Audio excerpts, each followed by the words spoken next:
Hello दोस्तों, स्वागत है आपका स्कैरी हाउस में। तो आज मैं एक्सप्लेन करूंगा द क्वाइट प्लेस मूवी को। ये मूवी 2018 में आई थी और इस मूवी को डायरेक्ट किया था जॉन क्रैंस्की ने। मूवी 2018 की बेस्ट मूवी है हॉरर की कैटेगरी में। मूवी में अबाउट फैमिली के सर्वाइवल की स्टोरी बताई गई है जो कि काफ़ी इंटरेस्टिंग है।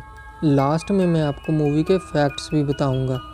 तो ज़्यादा टाइम वेस्ट ना करते हुए स्टार्ट करते हैं।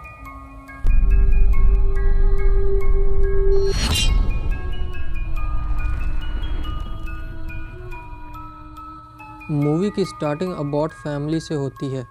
ये फैमिली अर्थ पर सरवाइव कर रही थी बिना साउंड के, क्योंकि अर्थ पर ऐसे क्रीचर्स आ चुके थे जो साउंड से अट्रैक्ट होते थे और जो कोई भी साउंड करता है उसे मार देते हैं। इन क्रीचर्स ने पूरी धरती पर कब्जा कर लिया था और बहुत सारे इंसानों को मार दिया था। इन क्रीचर्स के बारे में हम बाद में बात करेंगे, पहले मूवी डिस्कस कर लेते हैं। अबाउट फैमिली में 3 लोग थे, ली फादर, एवलिन मॉम और 3 बच्चे थे, रेगन, मार्कस और ब्यू। रेगन सबसे बड़ी थी और ब्यू सबसे छोटा था। ये सभी स्टोर आए थे ताकि अपनी ज़रूरत की चीज़ें ले सकें। स्टोर में ब्यू को एक टॉय प्लेन पसंद आता है। वो जैसे ही उस प्लेन को उठाने लगता है वो प्लेन गिर जाता है, लेकिन रेगन उसे कैच कर लेती है और साउंड होने से बचा लेती है। इसके बाद ली ब्यू से इशारों में बात करता है और उसे अपनी मॉम को बुलाने को कहता है। इन लोगों को साइन लैंग्वेज आने का रीज़न इनकी बेटी रेगन थी, क्योंकि वो डंप और डीफ थी। जी हाँ, उसको कुछ भी सुनाई नहीं देता था और ना ही वो कुछ बोल सकती थी। मीनवाइल ली टॉय प्लेन से बैटरीज निकाल देता है ताकि कोई साउंड ना हो। वो उन बैटरीज और प्लेन को स्टोर के टेबल पर रख देता है, लेकिन रेगन वो प्लेन ब्यू को दे देती है और ब्यू जाते जाते वो बैटरीज भी उठा लेता है। ली ने रास्तों पर रेत डाली हुई थी और वो उसी रेत पर चलते थे ताकि उनके चलने तक की आवाज़ ना हो। वह चलते चलते एक ब्रिज तक पहुंच जाते हैं और तभी उनको एक आवाज़ सुनाई देती है। वो आवाज़ टॉय प्लेन की थी जो कि ब्यू के हाथ में था और वो इन सब से पीछे रह गया था। ली उसे बचाने के लिए तेज़ी से उसकी तरफ भागता है, लेकिन वो लेट हो जाता है और एक क्रीचर उसे ले जाता है। इसके बाद मूवी 1 साल बाद दिखाई जाती है। यहाँ पर ली ने घर में अपना एक ऑफिस बनाया था और वो इन क्रीचर्स पर रिसर्च कर रहा था। उसने पता लगा लिया था ये क्रीचर्स ब्लाइंड है, साउंड से अट्रैक्ट होते हैं और इनसे कैसे बचा जा सकता है। लेकिन जो चीज़ उसे नहीं पता चली थी वो थी इनकी वीकनेस। ली रेडियो की मदद से बाहर की दुनिया से भी कांटेक्ट करने की कोशिश करता है, मगर हर बार वो नाकाम हो जाता था। यहाँ पर हमें ये भी पता चलता है कि एवलिन प्रेग्नेंट है। फिर सारी फैमिली मिलकर डिनर करती है। बाद में रेगन और मार्कस बोर्ड गेम खेलते हैं, लेकिन मार्कस से लैंप गिर जाता है जिससे साउंड क्रिएट होता है। ली लैंप से लगी आग को बुझाता है और सबको चुप रहने का इशारा करता है। तभी उनको घर के ऊपर से आवाज़ सुनाई देती है। लकीली वो रकून्स थे, उनकी जान बच गई थी क्योंकि लैंप की आवाज़ रकून की आवाज़ के साथ मिक्स हो गई थी, जिसके कारण उन क्रीचर्स को लैंप की आवाज़ सुनाई नहीं दी। इसके बाद ली रेगन के लिए एयर एम्पलीफायर बनाता दिखाया जाता है ताकि वो भी सुन सके। अगले सीन में रेगन उसके ऑफिस में जाने वाली थी, लेकिन ली उसे रोक लेता है क्योंकि ली को लगता है वो उसके लिए रेडी नहीं है। ली एयर एम्पलीफायर रेगन को देकर चला जाता है। अब ली अपने बेटे के पास जाता है और साथ चलने का इशारा करता है। मार्कस उसके साथ चलना नहीं चाहता था क्योंकि वो उन क्रीचर से डरता था। रेगन भी साथ चलना चाहती थी, लेकिन ली उसे मना कर देता है और उसे अपनी माँ के साथ रहने को कहता है। ली मार्कस को इसलिए साथ लेकर गया था ताकि उसे वो सरवाइव करना सिखा सके। ली नदी से एक मछली पकड़ता है अब पानी के बाहर मछली तो साउंड करेगी ही, इसलिए मार्कस डर जाता है। यहाँ पर ली उसे बताता है पानी की आवाज़ के कारण इसकी आवाज़ वो क्रीचर्स नहीं सुन सकते, तो डरने की कोई ज़रूरत नहीं है। ली उसे और आगे ले जाता है और वो एक झरने के पास पहुँच जाते हैं। यहाँ पर ली मार्कस के साथ बात करता है क्योंकि झरने की आवाज़ के सामने उनकी आवाज़ कुछ भी नहीं थी। मार्कस ली से पूछता है क्या वो रेगन को ब्यू की मौत का जिम्मेदार मानता है। इसके जवाब में ली ना कहता है। ली उसे कहता है इसमें किसी की गलती नहीं थी। रास्ते में ली और मार्कस को एक बुढ़ा आदमी मिलता है जिसकी वाइफ उसके सामने मर चुकी थी। ली उसे चुप रहने का इशारा करता है, लेकिन वो आदमी मरने का डिसाइड करता है और चिल्ला देता है। ली मार्कस को लेकर छुप जाता है और एक क्रीचर उस आदमी को मार देता है। दूसरी ओर रेगन अपनी माँ को अकेला छोड़कर घर से बाहर निकल जाती है क्योंकि वो अपसेट थी कि उसके फादर उसको प्यार नहीं करते। मगर ऐसा नहीं था। वो उसी ब्रिज पर जाती है जहाँ ब्यू मरा था। उसको याद करने के लिए रेगन ने वहाँ उसके टॉयस रखे हुए थे। मीनवाइल हमें घर का सीन दिखाया जाता है। वहाँ उसकी मॉम की डिलीवरी का टाइम हो गया था। मुसीबत की बात ये थी कि वो घर पर अकेली थी। वो जल्दी से बेसमेंट की तरफ जाती है ताकि बाहर लगी रेड लाइट्स को ऑन कर सके, जो कि मदद का सिग्नल था। लेकिन स्टेयर्स पर उसका पैर एक कील पर जा लगता है और उसके हाथ में पकड़ी फ़ोटो गिर जाती है, जिसके कारण साउंड होता है। वो किसी तरह से खुद को संभालती है और लाइट्स को ऑन करती है। इतने में एक क्रीचर भी वहाँ आ चुका था। एवलिन उसको देख लेती है और उस क्रीचर से छुपने की कोशिश करती है। बाहर ली और मार्कस आ चुके थे। रेड लाइट्स को देखकर वो समझ गए थे कि एवलिन मुसीबत में है। ली मार्कस को फायर क्रैकर रॉकेट से साउंड क्रिएट करने को कहता है ताकि वो क्रीचर साउंड की तरफ अट्रैक्ट हो जाए और एवलिन की जान बच जाए। ली शॉटगन लेकर घर के अंदर जाता है और वो देखता है उसकी वाइफ सरवाइव कर चुकी है और उसके हाथ में एक न्यू बॉर्न बेबी था।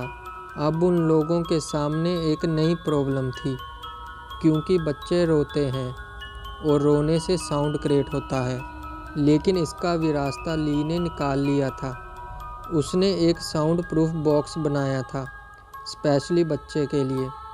रेगन भी फायर क्रैकर्स को देखकर घर आ जाती है और घर के बाहर उसे मार्कस मिलता है। लेकिन वो क्रीचर भी वहीं था और उसने रेगन को सुन लिया था। मगर रेगन ने ली का दिया हुआ एयर एम्पलीफायर लगाया हुआ था जिसमें से अजीब सा साउंड आ रहा था। आप उसे किसी तरह की फ्रीक्वेंसी भी बोल सकते हैं। वो क्रीचर उस फ्रीक्वेंसी से इरिटेट हो जाता है और वहाँ से चला जाता है। वो दोनों मक्की की स्टोरेज के ऊपर जाकर बैठ जाते हैं इस उम्मीद में कि ली उन्हें लेने आएगा। ली उन्हें ढूंढने के लिए घर से बाहर आता है क्योंकि उसे लगा था एवलिन और बच्चा अब सेफ है। लेकिन प्रॉब्लम तो अभी शुरू हुई थी। पिछली घटना के कारण घर में लीकेज हो गई थी जिसके कारण पूरे घर में पानी भर गया था और वो पानी स्टोर रूम तक पहुंच गया था। यहाँ एवलिन और बच्चा थे। पानी के साउंड के कारण वो क्रीचर भी वहाँ आ गया था। बाहर ली रेगन और मार्कस को ढूंढ रहा था। इतने में स्टोरेज के ऊपर का दरवाज़ा खुल जाता है और मार्कस मक्की में गिर जाता है जिसके कारण साउंड होता है और साउंड ली के साथ क्रीचर भी सुन लेता है।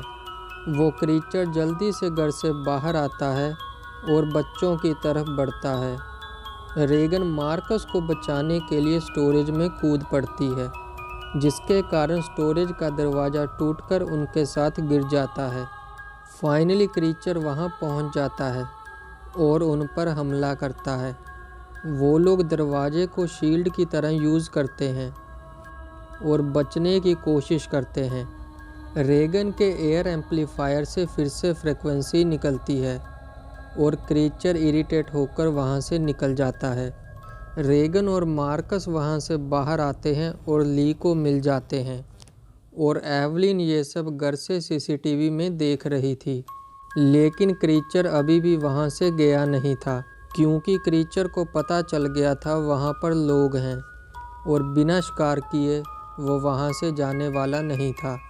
ली अपने बच्चों को ट्रक में बैठने को कहता है और खुद उस क्रीचर का सामना करने का फैसला करता है। लेकिन रेगन के एयर एम्पलीफायर से तेज़ फ्रीक्वेंसी निकलती है, जिसके कारण ना सिर्फ उस क्रीचर को बल्कि रेगन को भी प्रॉब्लम होती है और रेगन एम्पलीफायर कान से निकाल देती है।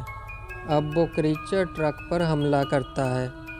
ली ट्रक के सामने खड़ा था और वो इशारों में रेगन को बताता है कि वो हमेशा उसे प्यार करता था, क्योंकि वो अपना सैक्रिफाइस करने वाला था उनको बचाने के लिए। ली चिल्लाता है और क्रीचर उसे मार देता है। इसके बाद एवलिन बाहर आती है और अपने बच्चों को घर के अंदर ले जाती है। रेगन पहली बार अपने डैड के ऑफिस को देखती है। मीनवाइल वो क्रीचर भी वहाँ आ जाता है और उन लोगों को सुनने की कोशिश करता है। रेगन ली की रिसर्च में लिखा वीकनेस वर्ड देख लेती है और उसे समझ आ गया था कि उसे क्या करना है। वो एयर एम्पलीफायर ऑन करती है और माइक के सामने कर देती है, जिसके कारण उसकी फ्रीक्वेंसी और तेज़ हो गई थी। इससे क्रीचर को काफ़ी प्रॉब्लम होने लगती है और एवलिन शॉटगन से उसके हेड को उड़ा देती है। लेकिन उन्होंने काफ़ी साउंड क्रिएट कर दिया था, जिसके कारण बहुत सारे क्रीचर उनकी तरफ आ रहे थे और एवलिन ने उन्हें सीसीटीवी में देख लिया था। रेगन माइक उठाती है और एवलिन शॉटगन को रिलोड करती है और यहाँ पर ये मूवी ख़त्म होती है। मूवी में जो क्रीचर्स दिखाए गए हैं वो साउंड से अट्रैक्ट होते हैं, क्योंकि इनके एयर्स काफ़ी बड़े हैं और सेंसिटिव हैं। वो छोटी से छोटी आवाज़ को भी सुन लेते हैं और यही इनकी ताकत भी है और वीकनेस भी। इतनी पावरफुल हेयरिंग सेंस के कारण इन्हें देखने की कोई ज़रूरत नहीं है, इसलिए इनकी आंखें नहीं हैं और ये ब्लाइंड हैं। अगर मैं इनके ओरिजिन की बात करूं तो शायद ये क्रीचर एलियंस हो सकते हैं, बल्कि बहुत ज़्यादा चांसेस है कि ये एलियंस ही हैं। और दूसरा सवाल ये है कि ये इंसानों को क्यों मारते हैं, क्योंकि फूड के लिए तो ये इंसानों को नहीं मार रहे थे। जी हाँ, मूवी में हमें कहीं भी ये क्रीचर इंसानों को खाते हुए नहीं दिखाए गए, तो इनका मोटिव क्या है वो तो हमें सीक्वल में ही पता चलेगा, जो कि इसी साल रिलीज़ होने वाला है। तो अब फैक्ट्स की बात करते हैं। ये मूवी क्रीचर्स के आने के 3 मंथ बाद की स्टोरी है और सीक्वल की स्टोरी क्रीचर्स के आने के डे 1 से स्टार्ट होगी। इस मूवी में जिस एक्टर ने ली का रोल किया है वही इस मूवी के डायरेक्टर हैं। मूवी में ली और एवलिन हस्बैंड वाइफ हैं और रियल लाइफ में भी वो लोग हस्बैंड वाइफ हैं। उनका real name John Krasinski and Emily Blunt है। मूवी में 20 टन कॉर्न यूज़ किया गया था और खेतों में जो कॉर्न था उसे स्पेशली मूवी के लिए उगाया गया था। इस मूवी में रेगन का रोल जिसने किया है उसका नाम मिलीसेंट सिमंड्स है और वो रियल लाइफ में डीफ है। जी हाँ, वो कुछ भी सुन नहीं सकती। मूवी की प्रेपरेशन के लिए जॉन ने द विच, गेट आउट और द बाबादुक मूवीज़ देखी थी। पहले एवलिन के रोल के लिए एमिली ब्लंट ने अपनी दोस्त को रिकमेंड किया था, लेकिन स्क्रिप्ट पढ़ने के बाद वो खुद इस रोल को करने के लिए रेडी हो गई थी। काफ़ी सारे सीन्स में मॉन्स्टर का रोल भी जॉन ने किया था, मोशन कैप्चर सूट पहनकर। मूवी की ओरिजिनल स्क्रिप्ट में सिर्फ एक ही डायलॉग था, बाकी की सारी मूवी में साइन लैंग्वेज होने वाली थी, लेकिन बाद में इसे चेंज किया गया और मूवी में 25 डायलॉग्स डाले गए। मूवी के पहले 38 मिनट्स तक कोई भी डायलॉग नहीं है।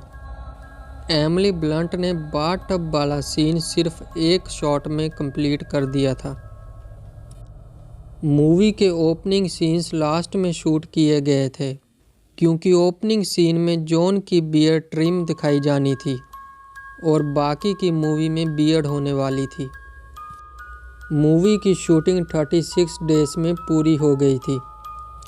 मूवी में पहले साइन लैंग्वेज नहीं थी, सिर्फ फेशियल एक्सप्रेशंस और हैंड जेस्चर होने वाले थे, लेकिन बाद में अमेरिकन साइन लैंग्वेज को ऐड किया गया। मिलीसेंट ने बाकी की कास्ट को साइन लैंग्वेज सीखने में मदद की थी। पूरी फिल्म में 2 सेट्स ही बनाए गए थे, बाकी की सारी लोकेशंस रियल हैं। मूवी की शूटिंग के टाइम क्रू को भी साइलेंट रहना पड़ता था। ये मूवी जुरासिक पार्क के किचन वाले सीन से काफ़ी इंस्पायर्ड है। वहाँ पर भी ऐसी सिचुएशन थी, साउंड किया तो रैप्टर्स मार देंगे। इस मूवी में जॉन की फैमिली की रियल फोटोज यूज़ की गई हैं। ओरिजिनली सीक्वल का कोई प्लान नहीं था, लेकिन मूवी के ब्लॉकबस्टर होने के कारण इसके सीक्वल को प्लान किया गया। And finally king of horror Stephen King ने इस मूवी को extraordinary piece of work कहा है। तो बस आज के लिए इतना ही। वीडियो अच्छी लगी हो तो वीडियो को लाइक करें और शेयर करें, और इसी तरह की वीडियोस को देखते रहने के लिए चैनल को सब्सक्राइब कर बेल आइकन दबा लो ताकि आपको इसी तरह की वीडियोस मिलती रहें। तो मिलते हैं अगली वीडियो में।